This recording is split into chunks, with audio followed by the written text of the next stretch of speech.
The Mind, Body and Spirit Festival starts later today, and joining us now is guest speaker David Hamilton. He's wrote these two books here, It's the Thought That Counts and Destiny versus Free Will. He joins us now, and of course, the obvious person to bring in on the interview is the king of powerful thought, Nick Speakman.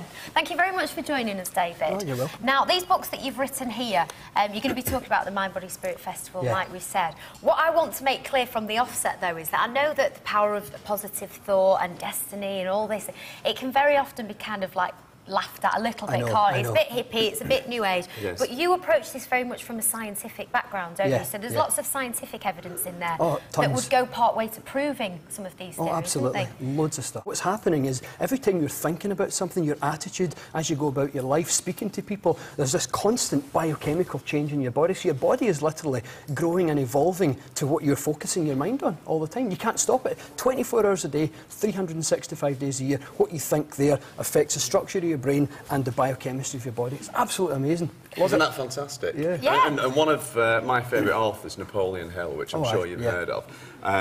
Napoleon Hill was interviewed the most successful people in 1920s, 30s to find out what was it all about, what made people successful. And the thing that he came up with was we become what we think about, which is exactly what David's saying there. Absolutely. You know, and a lot of people don't realise that, you know, what's occupying our thoughts on a regular basis today will become our future tomorrow. Yeah, so I suppose it's about visualising what you want to do, where you want to be, how you want to think.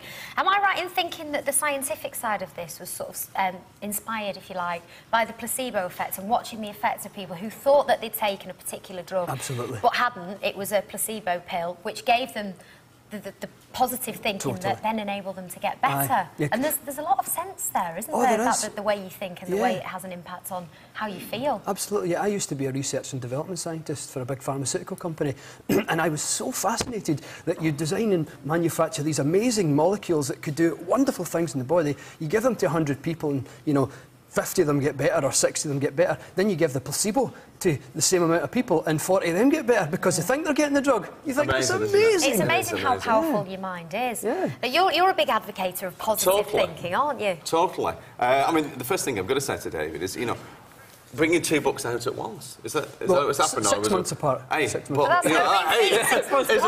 Come on. That's great in itself. I was given 3.5 months to write that one. I thought, what? First one took me 1.5 years. Wow, 3.5 months. But if you put your mind to something, you find a way of doing it. Absolutely fantastic. It's interesting you talk about the placebo effect because generalising, I've always considered it was about 35%, but you told me it was a lot more than that, didn't you? That's a very generalisation. When you do all these studies, you find a general thing. But you can make the placebo effect be as high as in the 90s, and it's called conditioning. So you have to really make people believe they're getting a drug. So this is how they study the placebo effect, actually, to find what's really going on in the brain. So you give a person a medicine, a drug, for 3 days, and then on the 4th day, you secretly swap it for a placebo. So the person totally believes that they're getting the drug because they've watched changes happen in their body for 3 days. So you would totally expect the pill you take on the 4th day to do the same. So they take the pill on the 4th day and it does the same, and the placebo effect goes way up to the high 90s because they totally believe it. They've been conditioned. It's like the Pavlov's dog thing. You know, you keep ringing the bell and it salivates. It's the same type of effect. So we've spoken a little bit about positive thought. What about destiny versus free will? Because there's a lot of scientific-based study in here as well, isn't it? Tell us a little bit more about that. Well, what I initially set out to do was to see if what was happening to the moon, the position of the moon, what's happening on the sun, and even how really everything that's going on in the sky, could that have kind of effects on us? And it turns out, you know, the cycles that the sun goes through and the phases of the moon actually causes, you know, hormonal and other biochemical effects in the body. There's a hormone, you know, and affects women's fertility cycles, for example, the moon.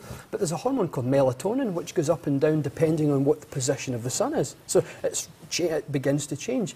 And then there's other research that, you know, Eastern mystical philosophies, I suppose, which I'm really into this kind of stuff, saying that we have our spirit or our soul that really looks that's really a big part of us, and that tries to govern a lot of aspects of our life, maybe helps us to meet a certain person at a certain time, or to have a certain type of experience that might be really useful in our lives. You know, and there's been a lot of, you know, research into that kind of stuff as well. I find it really, really interesting. What I like particularly about this book is that you can dip in and out. I haven't read it from cover to cover, but I have read bits. What you said there absolutely fascinated me, almost that your soulmate you know from a past life, and you almost agree with one another at what point in your current life you're going to meet. So it's great news for all the lonely people out there. Don't worry, it's all predestined. That struck a note with you, didn't it? I loved it. Is it something that you've not told us?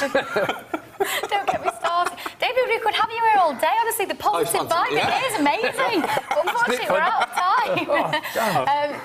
So it's time for a break now. I beg your pardon, I'm all excited. After that, we're going to get some sports headlines and find out why Coronation Street star Sally Whittaker is setting off for India tomorrow. We'll see you then.